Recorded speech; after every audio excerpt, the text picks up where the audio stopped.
านลำเนาอู้เขาอู้ป่าก่อตั้งแต่ดังเดิมมา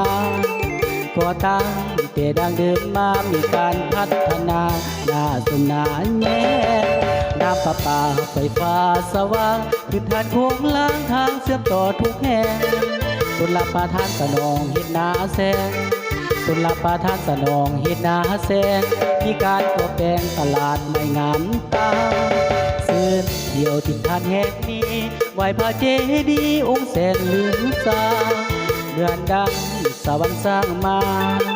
เหมือนดังสวรรค์สร้างมาตั้งเข้มสายทาราเสียกองลงไหลทอดยามบุญประเพณีจัดขึ้นทุกปีมีงานยิ่งใหญ่ประชาชนทุกคนห่วงใจประชาชนทุกคนห่วงใจสร้างชีวิตใหม่ให้เจริญถาวร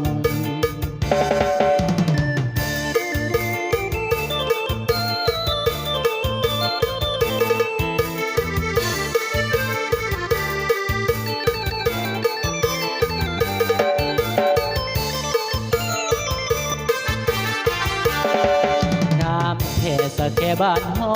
กินทานลำเนาอู้เขาอู้ป่าก่อตั้งแต่ดังเดิมมาก่อตั้ง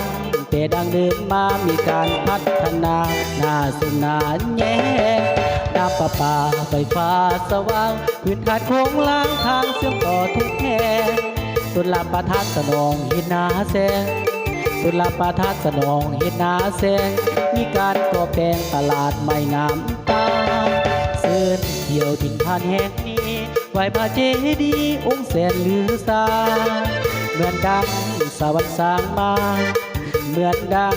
สวรรค์สร้างมาตั้งเข้มสายทาราสีกองลงไหล